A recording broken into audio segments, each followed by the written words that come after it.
Bonjour Carlos, je te remercie de m'accueillir au sein de la galerie de la Galeria Bessa Pereira, la galerie que tu as créée en février 2011. Faisons un petit retour en arrière. Pourrais-tu nous parler des raisons et de l'origine de cette galerie? Merci Adeline, c'est un plaisir de parler ici avec toi à la galerie et l'origine de la galerie. Comme je t'avais dit, j'étais pendant beaucoup des années un collectionneur de design et d'art contemporain en même temps que j'avais ma profession de pharmacien. Je pense que c'est une chose récurrente, tous les hommes et les femmes, quand ils arrivent à un certain âge, commencent à réfléchir sur ce qu'ils ont fait, ce qu'il faut faire encore. Et ma passion, c'est l'art contemporain, du design. Et j'ai réfléchi, j'ai dit pourquoi pas le faire comme profession. Et c'est ça, j'ai pris la décision. J'ai laissé toutes les choses qui ont relation avec la pharmacie. Et j'ai pris ces projets avec toute l'intensité que j'avais avec mes autres travails avant. Très bien. C'est ça. Et alors, dans quelle partie tu t'es spécialisé? Parce que l'art contemporain, Oui, dans l'art contemporain, c'est très vaste, mais comme collectionneur, presque tous les grands artistes portugais étaient mes amis avant, parce que je les achetais, j'ai suivi sa carrière, et j'ai choisi entre eux ceux qui me sont plus proches.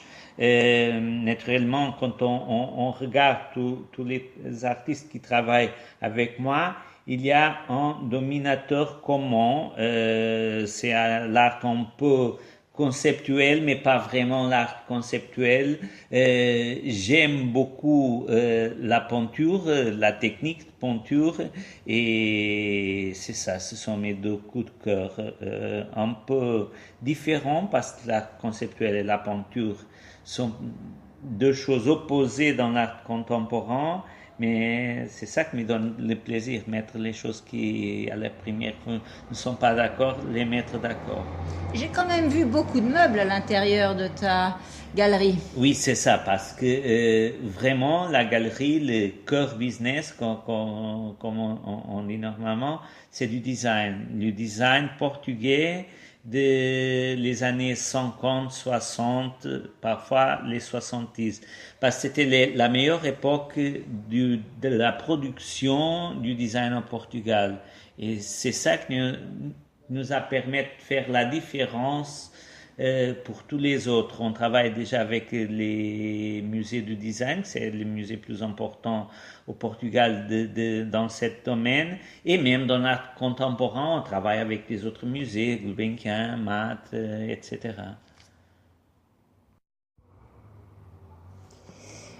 Ta galerie est située proche de l'Assemblée portugaise, rue Sao Bento, la rue surnommée la rue des Antiquaires. J'imagine qu'elle ne pouvait se trouver ailleurs. Oui, c'est vrai. On a commencé avec le premier endroit de la galerie. C'est pas ici, à Rua de São Bento, mais ce qu'on a rapidement vu, c'est que l'endroit c'est très très important parce qu'on avait des très belles choses, mais le public ne passe pas devant la galerie dans ce premier endroit. On a réfléchi un peu et on a pris la décision de venir à Rua de São Bento. Rua de São Bento, c'était par tradition la rue des antiquaires. Maintenant, c'est pas seulement des antiquaires. On trouve des magasins et galeries de bijouterie, des peintures, des designs et même les traditionnels antiquaires. C'est le centre. Si on cherche une rue à Lisbonne pour voir des choses dans ce domaine, c'est Rua de São Bento qu'il faut venir. Nous approchons de la date du 7e anniversaire. Quel moment, quelle expérience retiens-tu? Ah, beaucoup d'expériences. Peut-être une grande expérience, c'était la première fois qu'on a vendu une meuble pour le musée du design. Parce que pour nous, ça, c'était la reconnaissance de notre travail et en même temps le début d'une relation avec le musée très important. On a fait des expositions ensemble et on continue à travailler ensemble. Ça, c'est une très belle expérience. Une autre expérience importante, c'est l'idée qu'on a d'ouvrir une autre galerie à Lisbonne et à Porto. Ça fait moins de temps, mais c'est aussi une expérience importante. Et des petites choses, des clients qui deviennent des amis et qui, au début, c'était seulement un client. Maintenant, ce sont surtout des amis qui, parfois, ils achètent quelque chose. Et pour moi, ça, c'est très important. Le côté convivial. Oui, exactement. En effet, régulièrement, la galerie Pesa Pereira nous invite à des expositions extérieures, notamment à la Fondation portugaise des communications, comme ce sera le cas mardi prochain. Quelle est la philosophie de ces expositions extérieures ? Il y a deux raisons très importantes et c'est la base de la philosophie de la galerie. Une, c'est la dimension. On ne peut pas avoir seul une grande dimension. Il faut partager avec les autres, nous associer.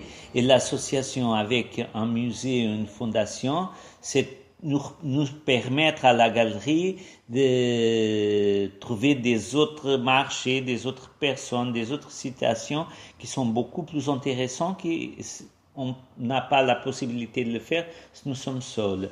Dans le cas spécifique de la Fondation de la communication, on a commencé pour faire une exposition en partenariat et maintenant nous avons toute la programmation de l'espace muséal de cette fondation. Et pour moi, ça c'est très important parce qu'on a un endroit dédié seulement à l'art contemporain. L'autre motif, c'est parce que sans contact, sans un network de contact, c'est très difficile à réussir dans le domaine de l'art contemporain. Et ça nous permet d'arriver là, d'avoir ces contacts qu'ici à la galerie, et nous sommes... Une galerie, c'est situé dans une rue, c'est un peu fermé, les personnes passent, ou les clients, si on les appelle, ils viennent. Mais dans un espace avec la dimension du musée, c'est complètement différent. Oui, et on profite de ça. Et c'est arrivé comment, les premiers contacts ? C'est par hasard, il y a quelqu'un qui disait il manque la programmation pour une expo à la fondation, c'est ce que tu es intéressé à le faire? Et moi j'ai dit oui. Et après ça, on a eu du succès avec cette première exposition, on a fait une deuxième et après le succès a commencé à arriver et maintenant tous les parties sont très contents. Les deux parties. Il est vrai que tu as une facilité à parler avec toute personne, ce que tu m'as fait vivre au départ et c'est très agréable. Félicitations, Carlos. Merci beaucoup. Profitons de la proximité de cette prochaine exposition à la Fondation portugaise des communications, intitulée Poésie comme art comme poésie, qui s'ouvre donc mardi 30 janvier à partir de 18h. Peux-tu nous parler de ce que nous allons y découvrir? En quoi consiste-t-elle cette exposition? En premier, c'était une grande surprise parce que l'artiste, c'est un artiste qui a commencé à travailler dans le début des années 80. Il s'appelle Pedro Proença, c'est déjà dans l'histoire de l'art portugaise du XXe siècle. Il était surtout un peintre et il a créé le dernier vrai mouvement artistique au Portugal qui s'appelle l'homéostéticus. Après, il a continué toute sa carrière dans le domaine de la peinture, mais cette expérience qu'on va montrer à la fondation, c'est une chose complètement différente, une expérience presque conceptuelle. Et comme j'avais dit dans la première question que tu m'as posée, c'est mettre d'accord les choses que à la première vue ne peut pas être d'accord, c'est la peinture et l'art conceptuel. Et c'est une exposition qui nous parle un peu de comme l'art est transversal dans cette dernière 2-3 000 ans. On commence avec les références grecques avant Christ et on le met en confrontation avec les choses contemporaines, même des choses politiques. Et ça, c'est ça qui c'est intéressant, avec une dimension visuelle exceptionnelle, pas de la peinture, mais qu'il faut aller et voir et être surpris avec l'exposition. Eh bien, j'ai pris rendez-vous, c'est sûr, je serai là à 18h30 pour voir ce que j'ai eu la chance de voir un petit peu déjà en photo, et c'est vrai que c'est très très joli. Auras-tu de nouveaux projets en 2018 ? Tu as commencé à me parler de Porto. On continue. Explique-moi pourquoi.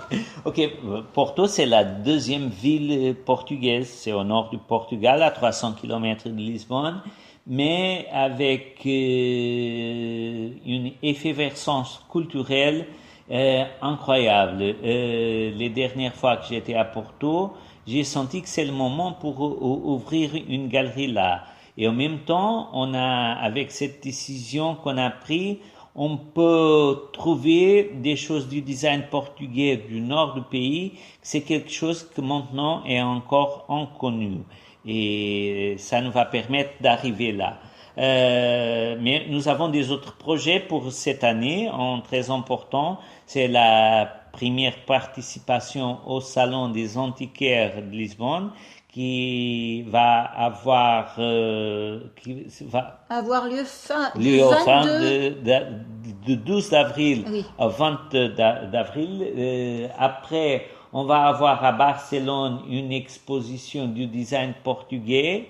Et c'est tout, mais pour les premiers 6 mois de l'année, c'est pas mal. Oui, je pense que oui. Trois adresses, oui, et peut-être plus d'ailleurs, mais déjà 2 fixes et les relations avec et les expositions ici à la galerie et en même temps les expositions à la Fondation portugaise de communication. Ouais. On fait une moyenne de 2 expositions par mois, une d'art contemporain, une autre de design. Beaucoup de travail en effet.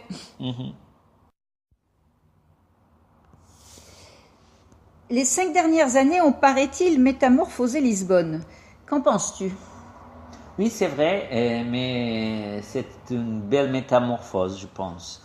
Parce que quand on regarde Lisbonne 5 ans dans 2007, 2008, 2010, c'est une Lisbonne complètement différente de maintenant. Maintenant, on trouve une belle ville avec des bâtiments qui sont corrects, les travaux sur ces bâtiments sont faits et la ville devient plus jolie. Naturellement qu'il y en a en même temps les complications de toute cette métamorphose qui est créée pour le tourisme. C'est le tourisme qui a créé cette métamorphose. Ça, c'est important à dire. Beaucoup plus de gens, peut-être, on a maintenant plus de gens dans un mois, des visites des étrangers dans un mois qu'avant on avait dans toute l'année. Et ça naturellement change un peu les choses. Mais je pense nous, les personnes qui habitent à Lisbonne, et on a réussi à ne pas laisser changer beaucoup ce que c'était la ville et que c'était les caractéristiques plus importantes de Lisbonne. Et ça, pour moi, c'est le plus important. D'accord. Et c'est ce côté très accueillant, très ouvert, quand tu dis que vous avez gardé la personnalité de Lisbonne, c'est ce côté Oui, c'est toujours dit que les Portugais sont sympas, sont accueillants Et moi, je pense qu'ils ont raison, c'est un peu comme ça. Ça nous donne plaisir de recevoir les autres et partager. Et on a maintenu ça, chose qu'on dans des autres endroits, dans des autres pays, le changement est dans le sens contraire, pas comme ici à Lisbonne. D'accord. J'espère que ça peut continuer. Ah ben moi aussi. Cette rencontre touche à sa fin. Inversons les rôles. Carlos, aurais-tu une question à me poser? Oui, une question qui c'est un peu une question générale que je pose à beaucoup des autres étrangers qui visitent Lisbonne et qui la visitent souvent. C'est comment est-ce que tu regardes l'avenir comme étrangère qui passe une part du temps ici en se promenant, mais ce que je me questionne, c'est si un jour on ne dirait c'est tout déjà vu, c'est tout déjà fait, on va partir pour un autre endroit chercher des nouvelles expériences. Alors, je passe pas encore toute ma vie à Lisbonne, mais franchement, j'espère bien le faire. Je pense que c'est très très important. Il y a une chose qu'on aime beaucoup, c'est le soleil. Ça, c'est sûr que c'est le nombre de soleil, le nombre de jours de soleil en Lisbonne est certainement le plus grand d'Europe. Et ça, ne va pas changer. Ça devrait pas changer ou ça risque d'augmenter. Et d'ailleurs, c'est presque un problème pour le Portugal. Après, en effet, ce que j'adore, c'est cette simplicité des gens, cette ouverture des gens. Et pour cela, il faut que Lisbonne continue d'appartenir aux Portugais ou à des gens aussi sympathiques que les Portugais. Si c'est les Français, les Américains, et qu'il n'y a plus de Portugais dans Lisbonne, ben ça deviendra Paris, oui. Ça deviendra Paris, ça deviendra New York, ça deviendra. Donc pour moi c'est essentiel que cette diversité et cette simplicité, ces traditions, cette éducation, cette notion de valeur du travail que possède le portugais, voilà, il faut que ça reste. Donc il faut vraiment que l'économie portugaise se porte bien, parce qu'à ce moment-là, les commerçants sont toujours aussi nombreux et ils seront toujours aussi accueillants et on sera toujours aussi ravis de venir passer du temps chez vous. Okay. Voilà. Merci beaucoup. Merci beaucoup, Carlos, et à très bientôt pour une prochaine rencontre. À très bientôt. Au revoir. Au revoir. Si vous souhaitez suivre les prochaines rencontres avec Mario, Teresa et les autres, aimez la page Facebook Adelina Lisbonne.